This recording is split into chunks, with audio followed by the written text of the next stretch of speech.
She's gone. Come here. Come on.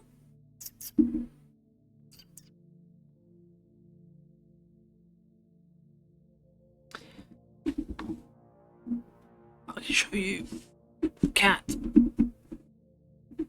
At least say hello.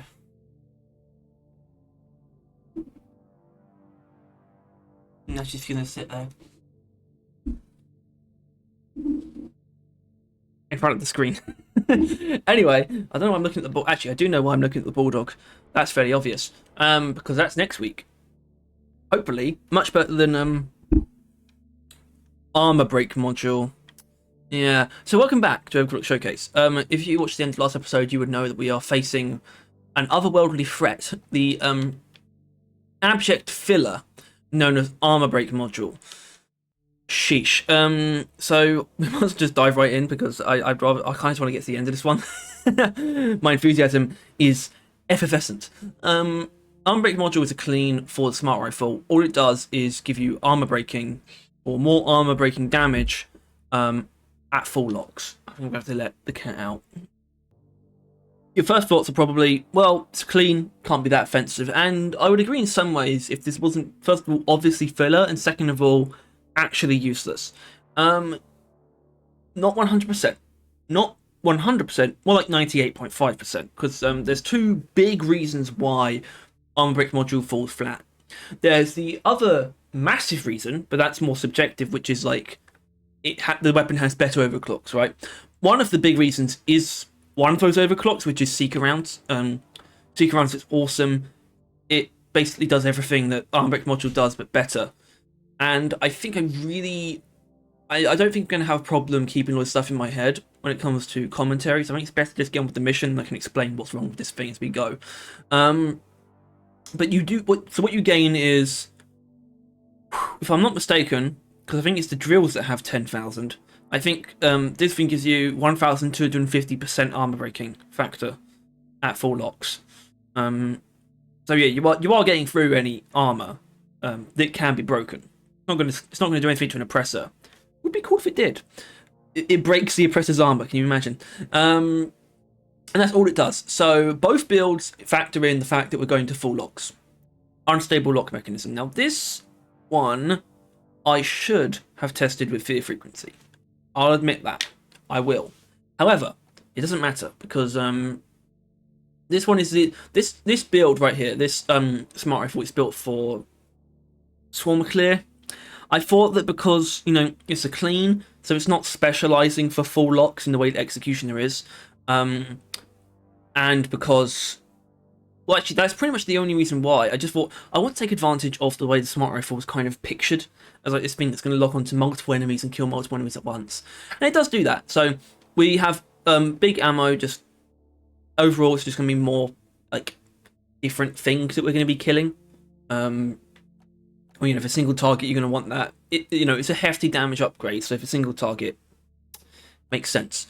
Tier 2 was awkward because I'm such a macro lens fan, but obviously if you're going for crowd clearing, you've got to go for something else. But same time, I didn't want to have such a range limitation, especially given our secondary here is the breach cutter. So I went for zoom lens. Zoom lens is it's a happy, good middle ground. Tier 3, super blow through rounds, and I'm also just realizing something, which is I don't inherently need to be using Inferno. I think I've actually been practicing this in the wrong way because I was thinking of electrochemical rounds. I was somehow factoring that in even though I didn't have it equipped. I think that's not the case for the other build. The other build does heavily focus on electrochemical rounds. Still, I think Inferno is actually a really good balance of things that we need from a sort of single target secondary on Engineer. Which is weird because it's a breach cutter. You imagine the breach cutter normally for swarm clear, but yeah. So the smart rifle is for that in this case. But we still have lock on speed. Both the builds do because we need to get to full locks. That's literally the main reason why I'm taking this upgrade. Because instead of having more locks, we're having less than we would if we took this upgrade, and we lock on quicker. It's just, even though these are quite different builds, where this is the one where we want to be hitting multiple enemies at once, it's still far more conducive. Our damage output is still far quicker, even though we might end up killing more stuff if we use aperture extension. It's not guaranteed, so I'd rather just get the bullets out quicker and yeah, unstable lock mechanism is kind of, I wouldn't call it essential. I do think this build is a little bit unrefined. Both the builds went through quite a few different variations for this video, so, and that means it seems like that's wound up meaning there's a couple oversights here where really I should have probably been using fear frequency, and potentially even using a secondary that's not fire based or electricity based. I mean, I did actually have hyper propellant like at a point. I tried it. It wasn't horrible, but at the same time, this is not a super reliable crowd clearing tool. This is more so for stray targets, like groups of grunts, but not super dense groups of grunts. At the same time, we do have a ceiling that is kind of high. Blow through actually really does help when we're facing fairly dense groups. When we get really, really dense, we have both Platter Bursters and the Breach Cutter to take care of things. The Breach Cutter is mainly for single target though, so this is the first time you've probably ever seen Inferno with damage. It's not amazing, but it does almost one-shot Praetorians. So we go all in on the damage that we can deal. Obviously, it's going to affect everything that the Breach Cutter hits, but I'm still going in on damage that I can deal to a single target. So that's damage there and plasma shell there, just for more residual damage. Stun over arm breaking. Now that's very, very common with Inferno. Very common with the Breach Cutter in general, I should say. But one of the reasons I did pick Inferno, and I will say the other build went through a variation of using Inferno as well, and that likely would have used the increased beam width. But the point is, Inferno reduces the arm breaking by quite a lot. So this Breach Cutter is not breaking any armor to help our primary weapon at all. So arm break module actually is kind of covering its own tracks. Problem that we'll discuss when I get into the missions. Seeker Rounds covers the exact same tracks and does it better. But that's not really the point. So yes, it's a solid build with a really strong single target secondary, but also with the ability to clear really dense groups. As such, the Plasma Bursters are for dense groups and for disrupting ranged enemies like Praetorians. Things like Praetorians especially are the kind of things we want to disrupt with the Plasma Bursters because it also fears them. It's good stuff. Of course, we don't need to think about weak points though. We don't have anything with an actual weak point multiplier, so it actually doesn't matter. Which makes me think about Inferno, or rather, sorry, Executioner, and how well it's going to pair with what the other build is supposed to be. When we finally get to the Executioner episode, it's going to be a good one. Still, that's about it for the build. So let's just get into this one. I actually haven't, kind of awkward. I actually haven't been doing, because obviously my standard level of difficulty is Hazard 5 plus more enemies factor 1, right? This usually goes away when I'm playing Scout, because that's just the way Scout is, unfortunately.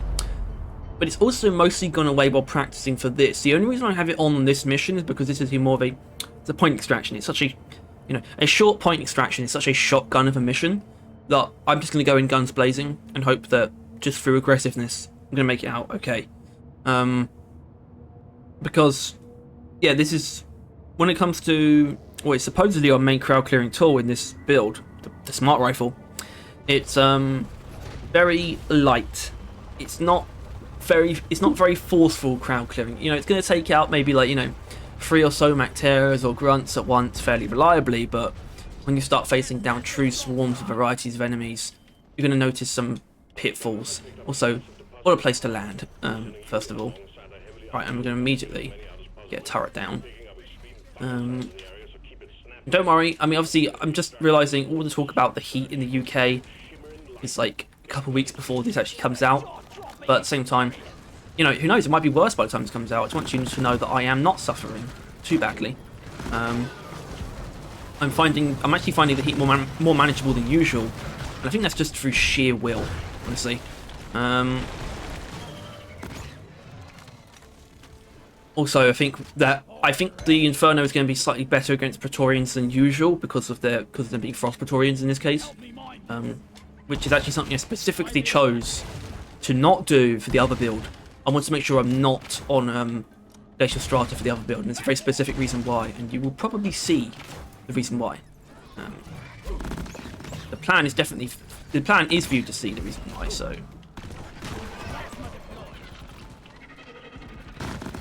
Also, things like this that just annoy me. Like, you have terrain here blocking shots occasionally. Obviously, that can be alleviated by just being a little bit more patient and finding the right angle. But it's something that Seeker Rounds does not have to contend with at all. So yeah, you're going to hear some pretty thorough seeker rounds praised during this. But yeah, I've actually found myself dealing with the heat. I mean, first of all, I've got some actually, the windows in my room are actually quite big and they're completely open right now. In fact, actually right now I'm actually feeling slightly chilled, which is good.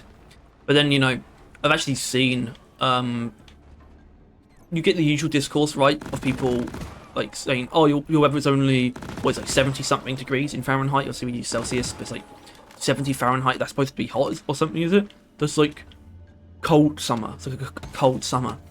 And they have no understanding of like all the factors that make heat worse in England than in other places.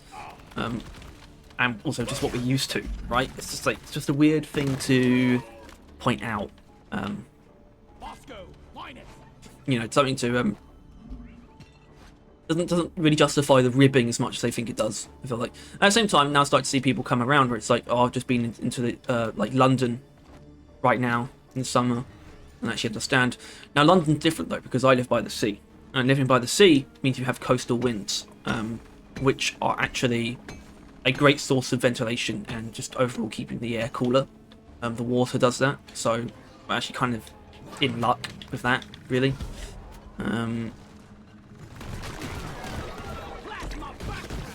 Yeah, the problem with this build is even though I've given Breach Cutter damage instead of ammo, it's kind of crazy how often you run into using more ammo on the smart rifle than anything else.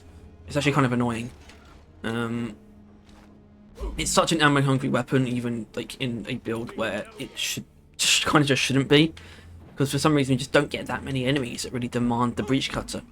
It's why you kind of need the super dense swarms, and it's also why I just have a general favour for the Shard Diffractor, because it's just like its ammo pool just makes it so just versatile, just ups its versatility massively. I think we're actually doing all right so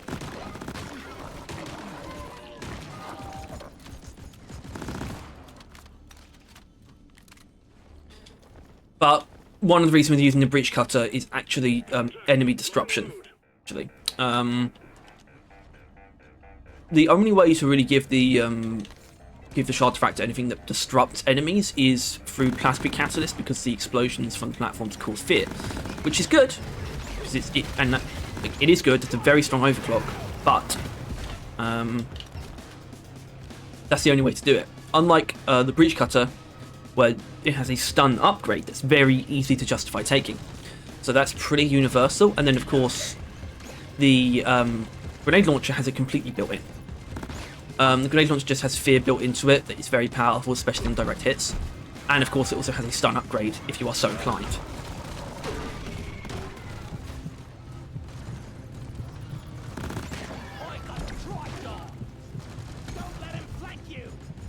Ah, the Brundle.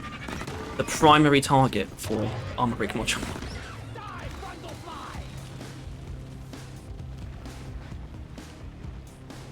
At the same time, not a bad target for our Breach Cutter, given how we're still not using it that much. Well, maybe this lot demands it. Yeah, these guys do.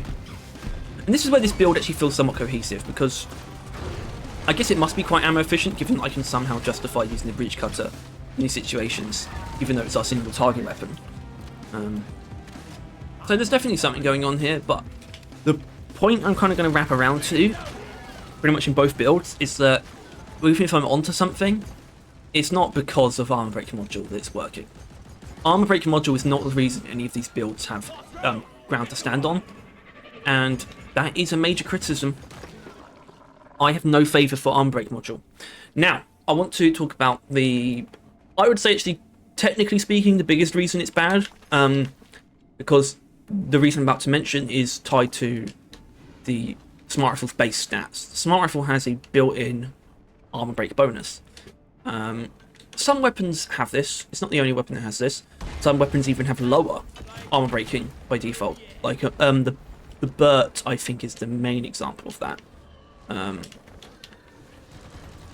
As in, I know it is, but I'm not sure how many others do. It could just be the Burt, although I don't think it is. But the Smart Rifle has... So the Burt, most weapons have 100%. You know, that kind of armor breaking works on a percentage value. where every weapon kind of roughly operates at 100%.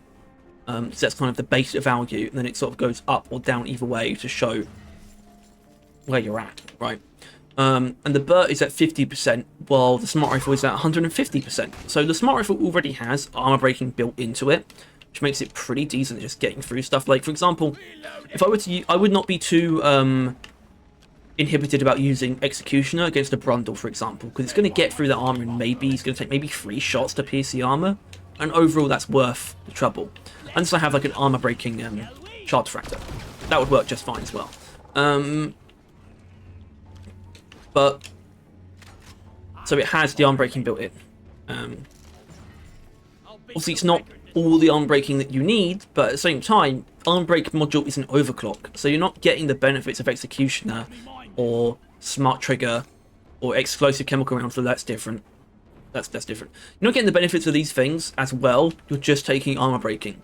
And then you introduce Seeker Rounds into the mix, which in and of itself, yeah, it's kind of doing the same thing. It's a way to alleviate armor, but it does provide more than that. It provides the complete sort of obsolescence of angles that you can just, you know, lock onto an enemy and hold it for as long as you need to at any angle and fire through terrain.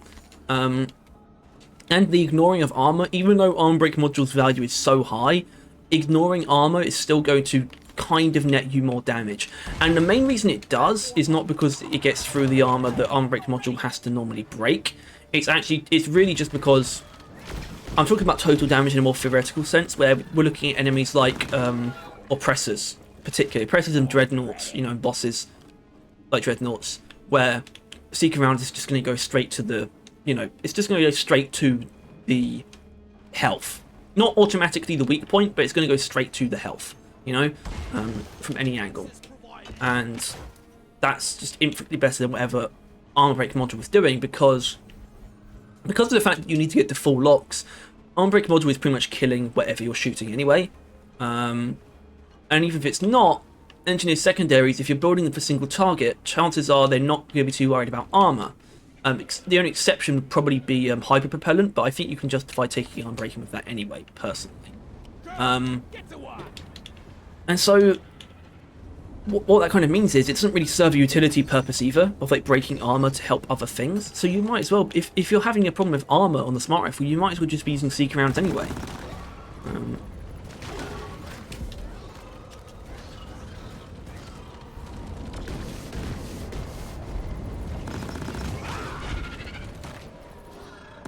Yeah, I mean, this build, to be honest, would have been better like presented by me as just a hybrid, where both weapons are kind of just in it together, which I don't mind. The next build still has actually the next build still has like combo elements to it, but it is a bit more like role oriented. The weapons, I would argue, have quite well defined roles in the next build.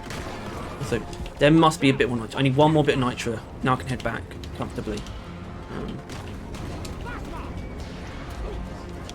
I thought that would stun that guy, believe it or not.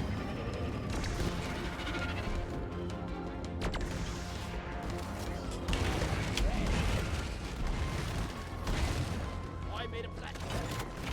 Stand your ground. Give no quarter.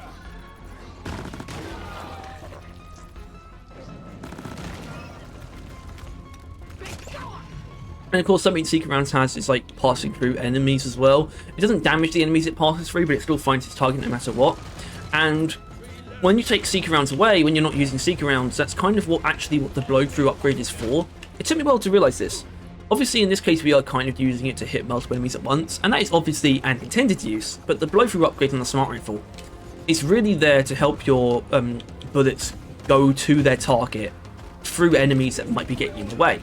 Of course, them getting in the way is a good thing, because it means you're damaging them as well, but that's still kind of, I think that is still more so the intended purpose, is to help the bullets reach the target, than it is specifically to allow for better crowd clearing. I could be wrong about that, by the way. That is technically an assumption, but I'm fairly confident that's true. True-ish. Getting more ammo. Fucker. I think that'll reach. Oh, nothing goes away, because it did reach. Um, Feeling much better now. this time, it's going to work. Perfect. Also, when it comes to these really dense swarms, we don't always need to finish them off with like the dense swarm killer, right? The bridge cutter or the plasma burster can do most of the work, but it does not even need to shoot or throw another one. Smart rifle can sort of jump in and take care of the rest. So yeah, the build is cohesive, but it's just not. It's not really elevating itself beyond what the smart rifle kind of is by default, in my opinion.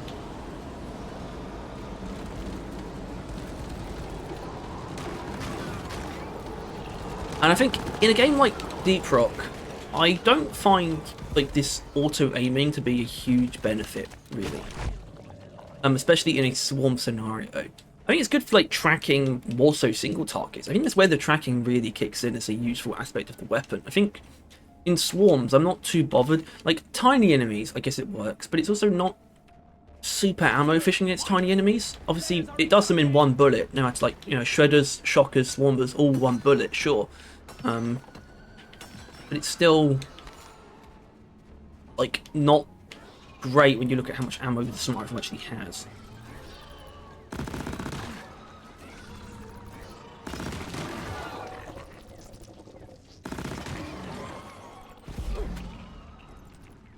So yeah, kind of brawling with swarms or groups of enemies in this way is also not really suited to it. It really is suited to those smaller groups of enemies. Because we use quite a bit of ammo by doing that. As in, I don't recommend doing that. I'm not like being like, oh, this is how you should use it, but look how bad it is. No, you can use this in a way that is efficient. I'm not that much of a boycotter. Or I just ignore what something can actually do. I'm not scared of you.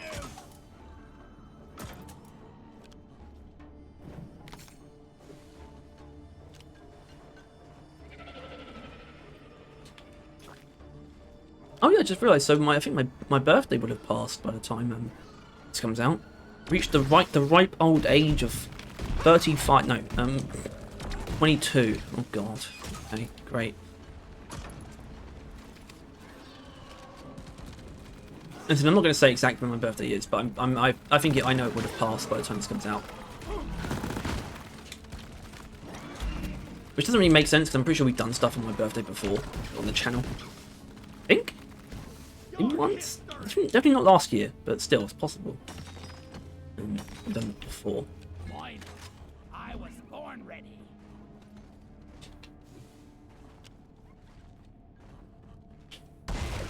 Platforms, please.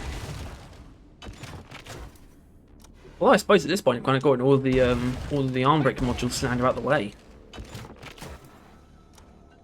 So I would say then we can now focus on what's good about it, but it's not. You know, it's possible. I can extract good things to say about it. It takes nice advantage of building up to full locks. So that's something, but it's not like a huge compliment. Because at the same time, it's not like a particularly great reward for getting to full locks. But that's stupid of me, isn't it? Okay. I'm afraid of fire. I sense danger. What's the platform? Oh yeah. That's elite tier Macteria killing right there. Reloading. Lock and load. Feel my wrath.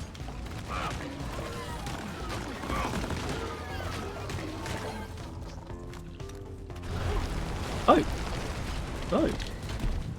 Don't know how I didn't notice you.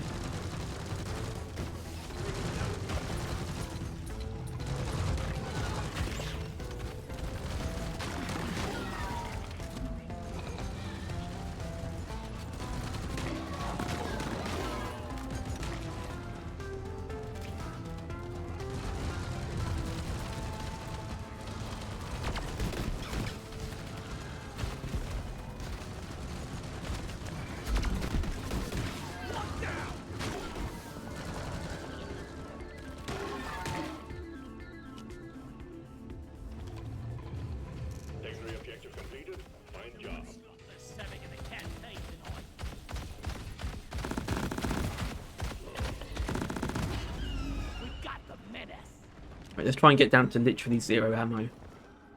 I like doing that. Reloading.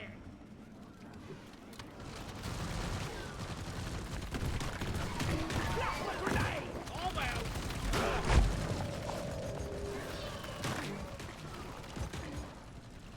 This one's for Carl. Yeah, mama. Ammo taken.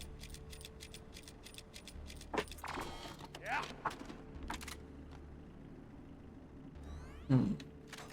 Weapon ready. If you drink from a if you drink water from a plastic bottle regularly, make sure to swap it at some point. Transport I'm pretty sure the support plastic now. just erodes over time and becomes sort of, I don't know. I don't think not necessarily toxic, but similar. Something similar to deadly toxic.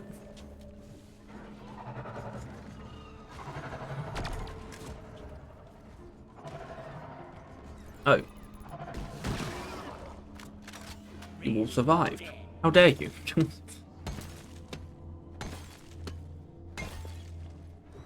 Delicious like what?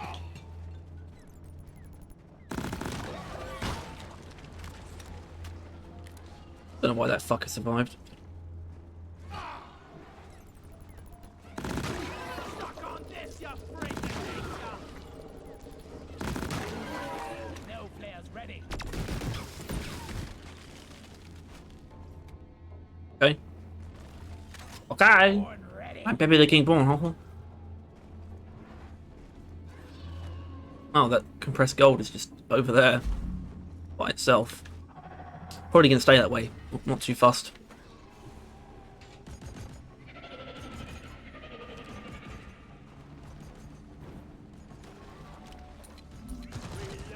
I've aged out of gold. Anyway, Bosco? Bosco. Where's Bosco? There you are. Okay. Get the flump yump out of here.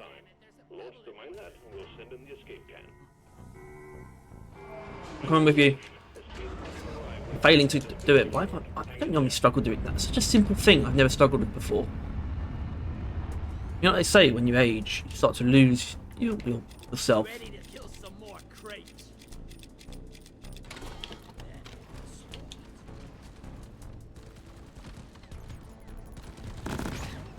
Yippee.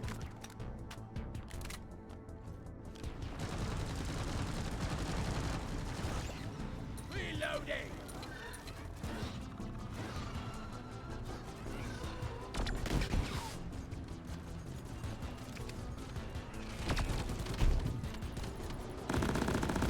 And that, ladies and gentlemen, is a lot of what we're going to be doing in the next build. Set the fucker on fire and kill him.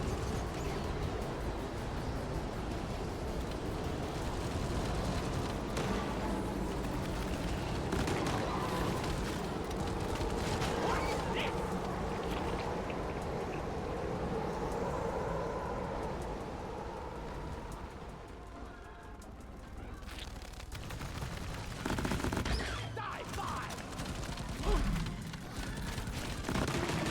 These bugs don't stand a chance against us. It is sometimes quite satisfying to knock down a bunch of grunts with the smart rifle. Look at this guy. Whoa! That's crazy. Not really, it's pretty much exactly what I expected him to do, but still.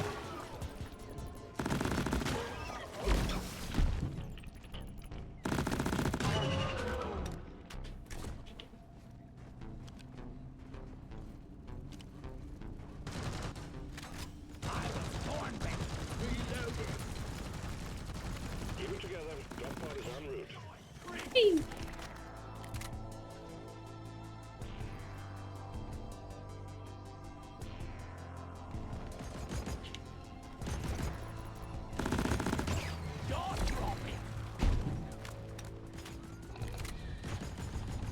Yeah, this is why I didn't use it in the other build, because Landon and is ready. this is why I didn't want to go to Glacial Strata with the other build, because even with Inferno, which actually applies a hidden status effect that constantly heats up enemies, the Frost Praetorians can still, douse themselves. They're too strong, I tell you.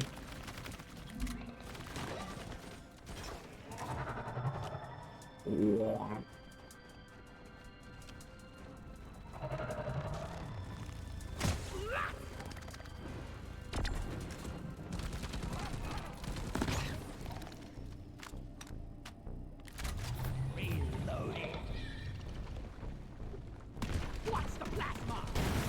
Retrieving escape pod.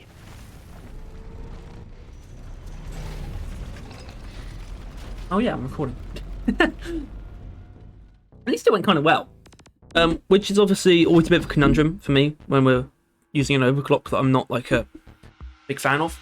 Like, oh, you beat the mission. It didn't even go down. Well, yeah, but that's because I'm pretty good at this.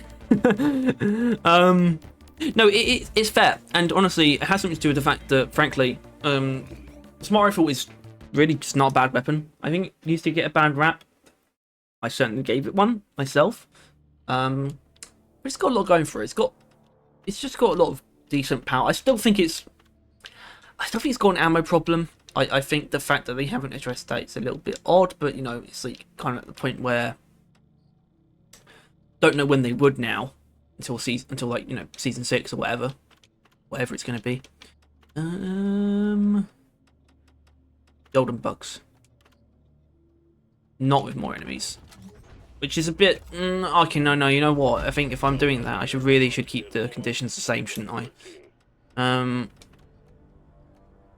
Which might look bad because I'm not sure how suited this build is, especially for a salvage job, so that's kind of on me, but I'm doing it. I'll do the salvage job. Oh, that's not the assignment board, is it? Oh right, no, sorry, I finished the driller promotion. Okay, good. Yeah, so the other build. This is much more so the Smart Rifle is for single target. Take advantage of those full locks, sort of really knock down enemies. Like, I mean, shellbacks are a brilliant one. Killing shellbacks with this thing feels great, but obviously this is going to apply to anything. Praetorians and Wardens and whatnot. All great stuff.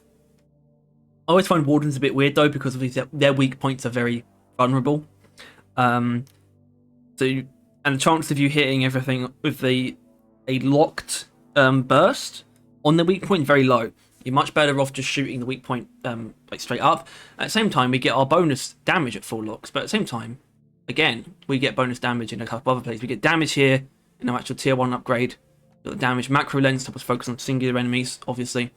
Electrochemical rounds, that's just even more damage, obviously, from when the enemy's on fire or whatnot. And obviously it's still lock and rate and unstable lock mechanism, because even more so for this one. Like I said, for the other build, fear frequency could have easily worked, but in this case, it's got to be unstable lock mechanism. We're going for full damage. As such, we have something that's good at setting things on fire. In this case, I went for the old reliable full ammo RT250 incendiary grenade launcher. So yeah, full ammo, incendiary compound. Get a bit of AoE on tier 4 because we kind of do need a bit more. I would like to take this in tier 1, except we do need to be shooting certain enemies directly, regardless of like group damage in some cases. As such, spiky grenade helps with that. I believe spiky grenade is actually the reason why it's so good at fearing on direct impact. That might not be entirely true, but I think it is. Also helps us add a bit more direct heat as well to enemies that we hit directly, because also, as such, our main crowd clearing tool is sometimes going to be used purely to set things on fire. As such, we have an extremely strong, dense crowd clearing tool, which is the Shredder Swarms. When things get out of hand, the Shredders come out and just help us clean things up. So let's just get into it, and I'll kind of just explain in just a moment how this works. By just a moment, I actually mean now, but after I've taken a few sips in the bottle.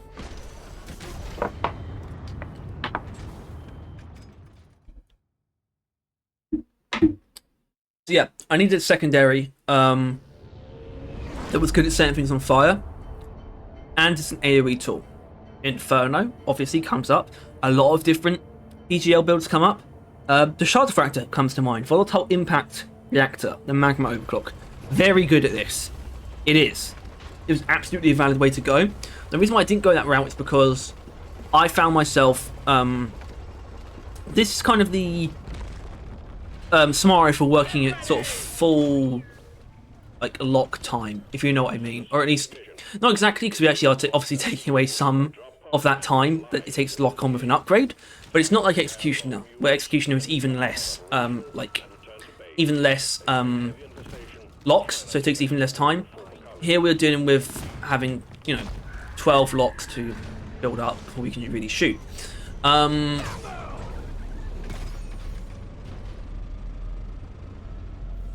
so I decided what I needed after some practice, because I did start off by using the Volatile Impact Reactor.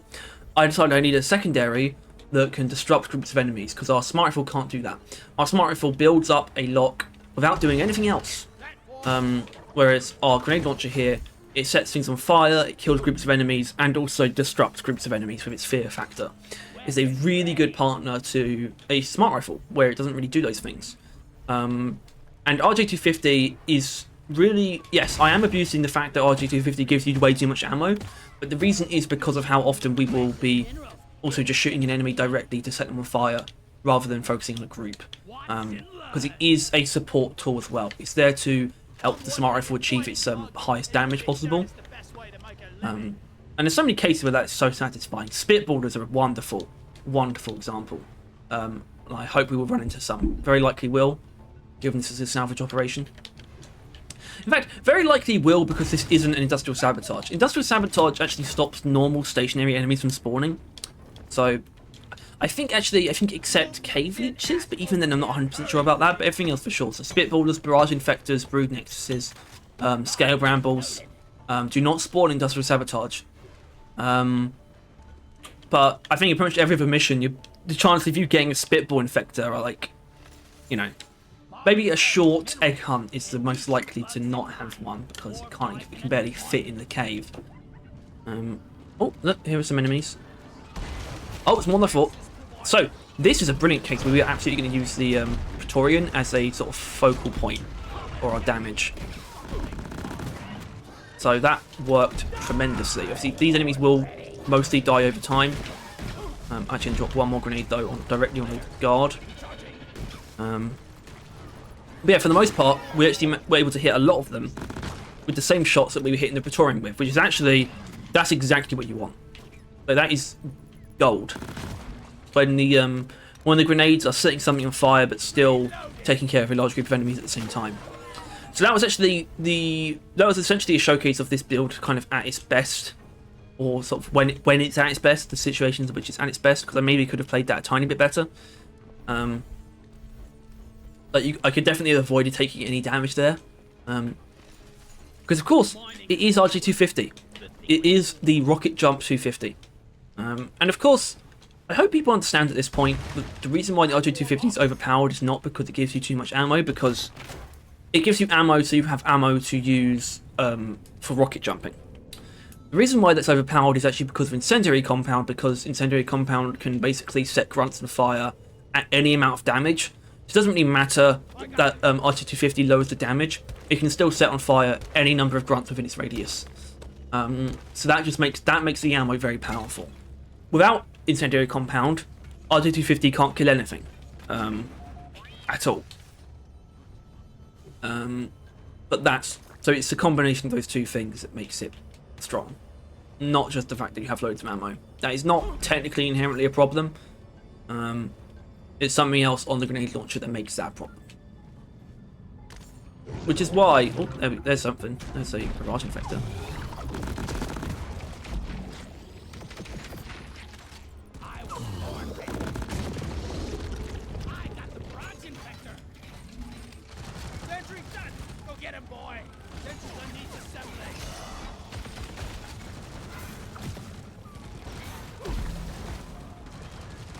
I don't know how hot things are really going to get, but I'm happy to drop a Shredder Swarm. Maybe we can just sort of blast our way through the rest of this. Torian's not great though. I'll admit that. Okay, that's fine. Actually, I think Sting's Tails we can set on fire in one shot though. Same with spreaders, and that's the thing I like about RJ250 though actually as well. You got all this ammo. You also have the spiky grenade. Also, we got a core stone over there. That's actually fine, we'll definitely do that. It sometimes is just a great tool for just quickly taking care of a sort of low HP priority target, like an acid splitter or a tri-jaw or a spreader. These things are actually very valid targets for that thing. Anyway, in this case, our target is going to be that warden.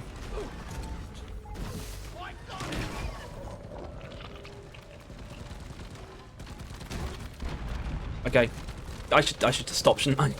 What the hell?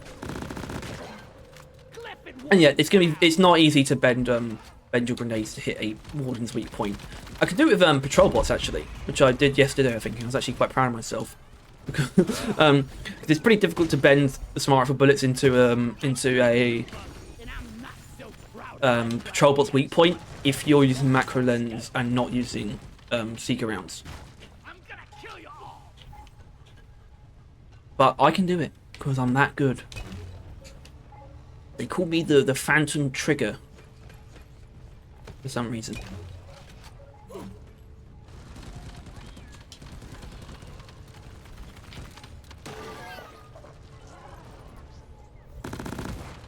Oh, I didn't even bother getting to full locks of that. Nice. You gotta keep your eyes peeled. There may be more. Okay. Not ready. There's The Stingtail. Right, let's try this.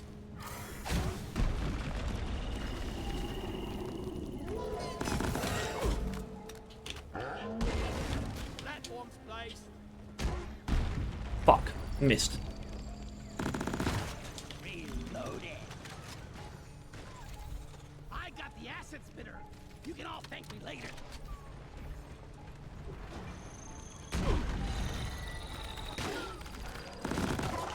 Stop this. Is that another one? It is. So we're getting the all the seas. Oh, it didn't. It didn't do it. It might not be able to then. At all.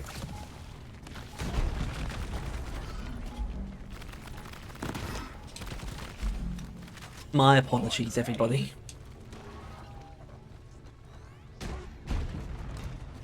Okay, that wasn't a direct hit. If it was, that Aspid would probably be dead by now. Although I think it... Did it die to the fire, or did Bosco take care of that? I'm not 100% sure. Either way, I hope you're seeing the cohesiveness of this build and how nice it is just sort of picking things off. It's what I do like about it is that it basically is normal smart rifle, but that's also analogous to using eraser or seeker rounds, but with a better justification for getting to full locks, where seeker rounds doesn't have that. It's not much different, like I've already explained. It's just that arm brake module brings the arm braking at full lock, so it's a better reason to get there. Whereas seeker rounds, you can kind of just match the damage that we're doing by just taking electricity and electrochemical rounds and doing things in 3-shot bursts. So it's not really different, but I do like the justification that this overclock provides for getting to full lock. So we have these nice sort of punchy bursts of damage. That was a complete and hilarious miss right there. Take full responsibility for that. Anyway, Oppressor's good. Obviously, I'm going to need a resupply real soon, but the Oppressor is a good one. I'm going to start with the Praetorian though, which means we're actually going to be using all of our grenade launcher ammo on this. But I'm going to do something you might not have thought was possible, and I'll explain why you might not have thought it was possible in a moment. Because the Oppressor is also known as the king of dousing itself. It's very difficult to keep oppressors on fire. And it is. And that's why, actually, I didn't want to do this in the Glacial Strata, because the Praetorians absolutely do that. Right? Do. They douse themselves before you can even get to full locks. And that's going to happen, especially if you're going for more locks than this. Say if we were using Eraser, that wouldn't work. Volatile Impact Reactor will be able to do it, because Volatile Impact Reactor has lingering magma that's going to keep the enemies on fire, right?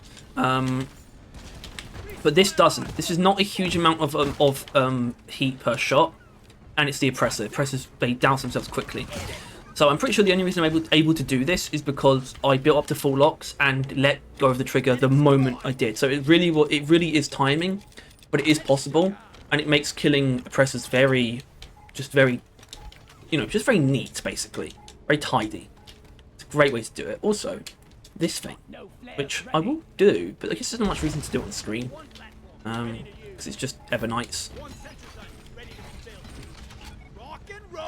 I'll probably do it now, and I'll see you on the other side. You hear them coming. Actually, it doesn't really matter. I'd already planned on just using the shredders just to take care of whatever came next. So this is a mighty board.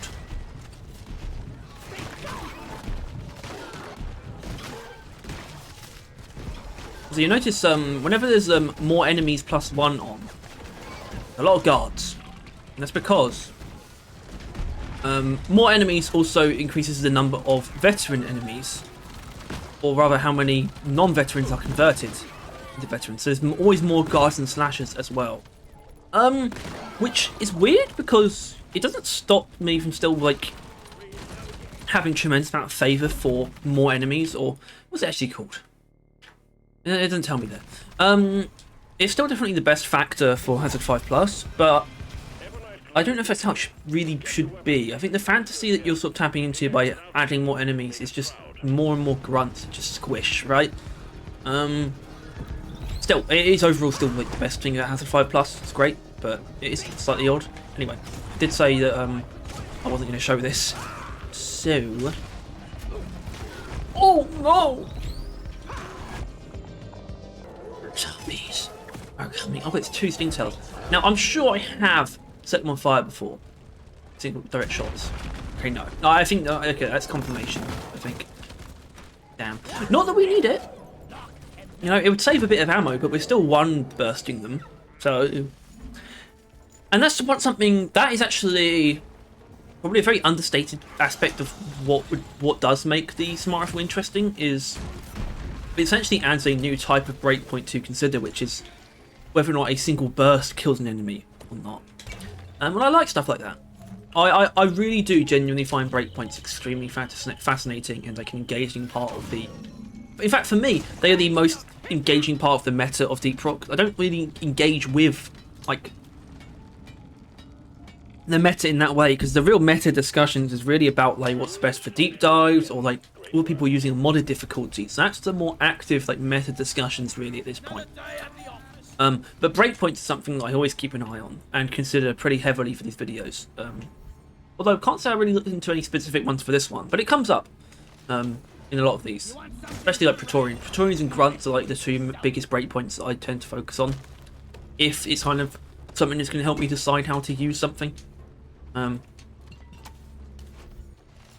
Anyway, I might as well send this back to the drop board. I want an excuse to use my third shredders. One of my shredders, so I'm down to half. Actually, I guess the excuse would be a core stone. Although I should start it and then go and take a resupply, basically. That's how I should play this, I think.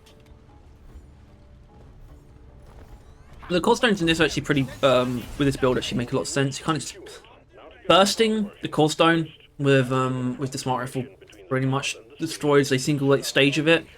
That works really well. I think we're safe, so I'm going to go over to the tripod now while Bosco's doing that. Throw it as high as I can. And go by resupply.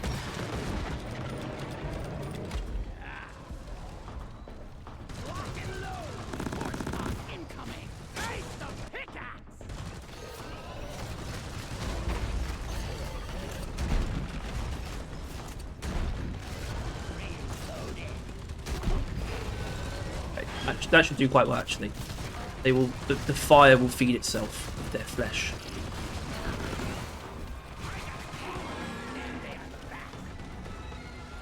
And I've got a lot of shredders to use still, so I might as well just pop one of those in a moment. When things get hairy, which won't take long because God. I'm very glad to see that it looks like the core spawn are far more measured in Rogue Core, and obviously the biggest thing about that was very early on finding out that these ones are not the grunts. These are more so. In fact, these aren't even exactly in the game, like in Rogue Core, exactly as they are in Deep Prop, as far as I know. If at all, I think they are there. It's like a slightly upgraded grunt version, but they are neither the grunts nor the guards of the core spawn family. I think this actually, if they are in the game, I think they're actually somewhere in the middle. Because the grunts are these very sort of bald monkey-esque things that I love, by the way. And yeah, they're going to kill me. These guys, they're a bit much, these things. The grunts of Rogue Core are more like the creepers, core spawn creepers, which are more like bald monkey-looking fellas. And then the guards are like, I don't know what they're actually called, but they are more like gorillas. They have like really, really big, chunky forearms. So they are very similar to the guards, actually. They actually are very similar to the grunt guards, like in their construction. But then slashers, not so much. In fact, those might be the slashers, kind of as like a mix of the two, or these things here, these the crawlers might be the slashers, or they're kind of not necessarily having an exact like analogous enemy to slashers. That's also entirely possible. They don't have to literally copy themselves.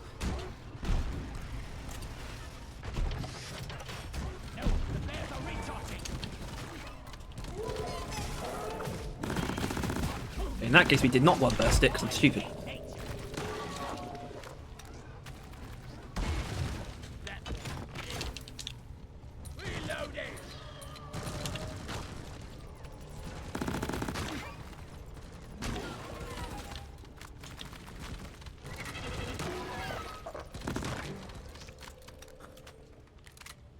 Okay. Right. Well, now I'm going to go, I think, go fossil hunting for a moment, so... Got ganked by like 3 Praetorians and an oppressor, and I was like, hold on, why am I not showing this? So if I can get one of these Praetorians on fire, I'll probably get the others on fire too. Actually, no, okay, not if it runs away from the group. Okay, we have to brute force a lot of this.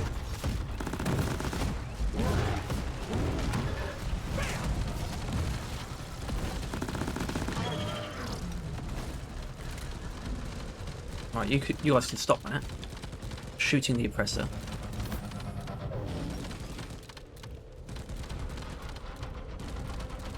Come on. Come on. What are you doing?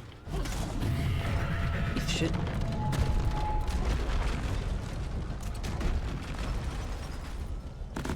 Fuck. Well, that was good, wasn't it?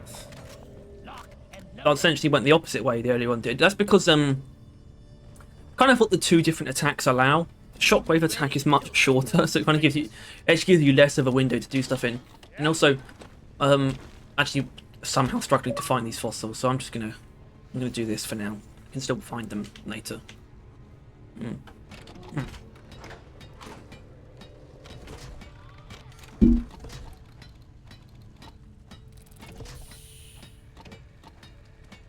My favourite song this is.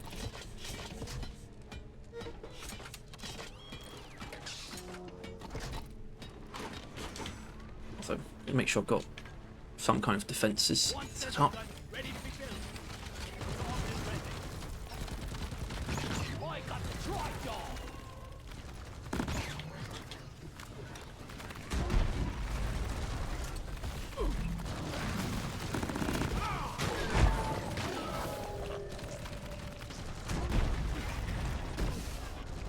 You may have noticed me singling out guards to shoot, and that's because they don't get set on fire by the radius of the grenade launcher.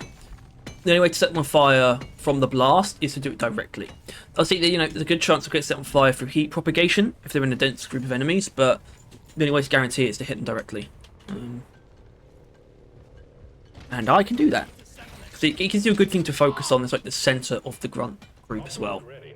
Triangulation initiated. Do not leave the triangulation zone or we will lose the connection. We only got one. So how did I go down before? When did I go down? Where's that from? Am I crazy? I actually don't know how I went down. Oh well. I won't get too on about it. It makes it look weird given that I'm sort of implying that this is the better of the two builds, but... And I haven't changed my tune on that, but still... I'm not going to ignore the fact that I have gone down. Though it is weird I don't remember how.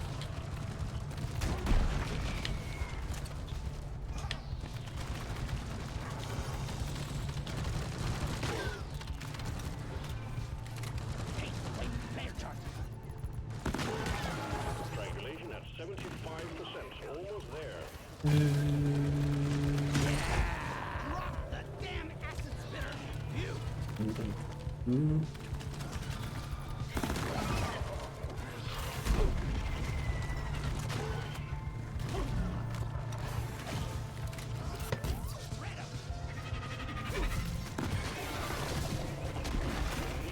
Stay inside the triangulation zone. Get back in You guys there. mind? I was born ready.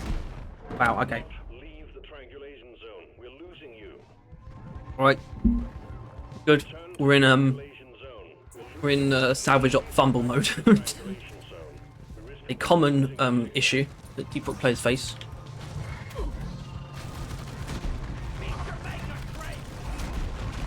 You're jeopardizing the mission. Which is when you just lose Triangulation zone. any semblance of effective Return to the triangulation playing. zone. Yes. Losing your connection. Please get back into the triangulation zone. You risk completely losing your signal.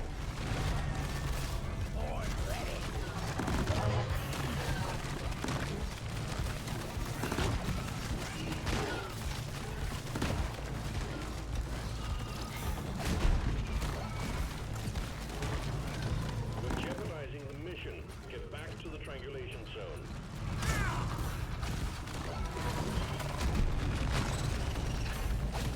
Do not leave the triangulation zone. Losing you. Yeah, well I've kind of got to kill those things. Stay inside the triangulation zone. Oh yeah, this is over. Actually, I just realised. No way I'm getting through this. Do not leave the triangulation zone. We're losing you. Return to the triangulation zone. We're losing your connection. You're jeopardizing the mission. Get back to the triangulation zone. That was almost amazing. The triangulation zone. Oh no. In there. I feel really bad about that. Triangulation zone. We risk completely losing your signal. I can't excuse it. It is a thing though that you I encounter.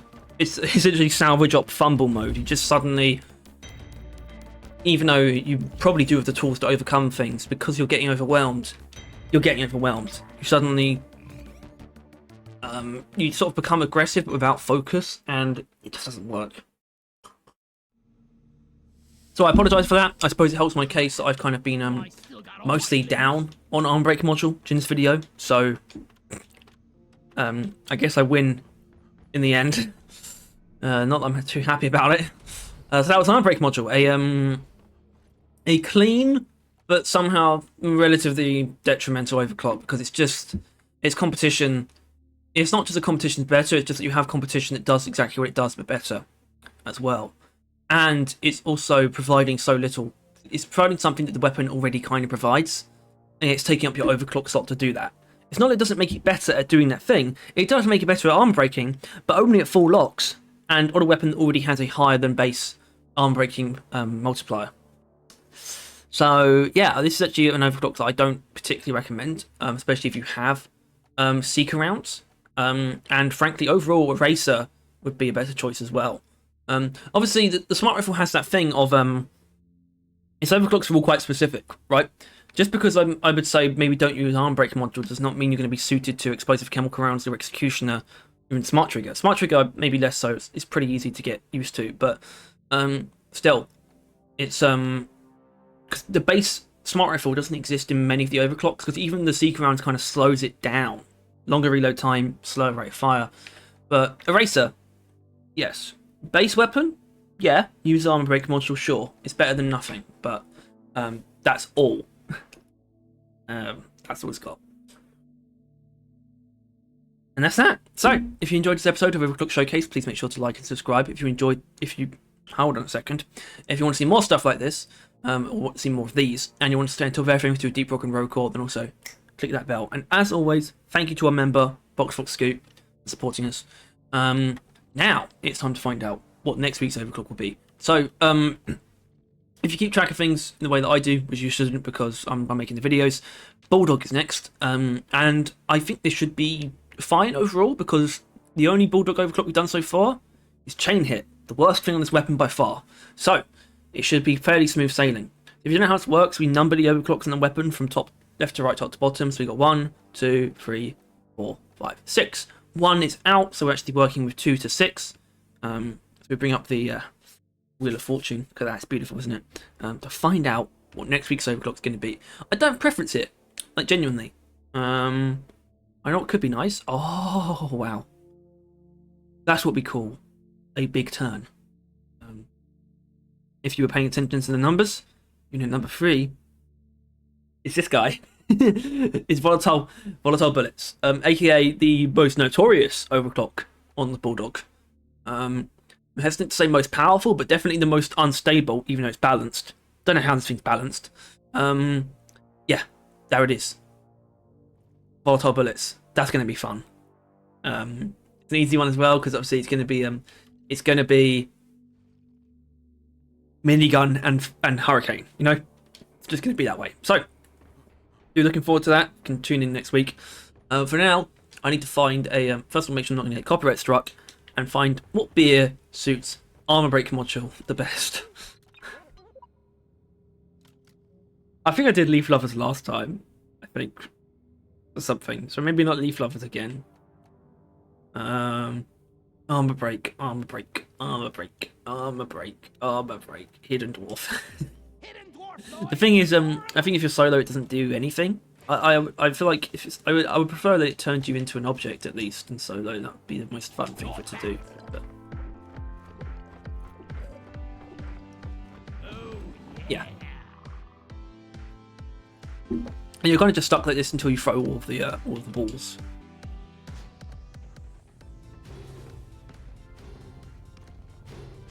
Why is it moving so fast?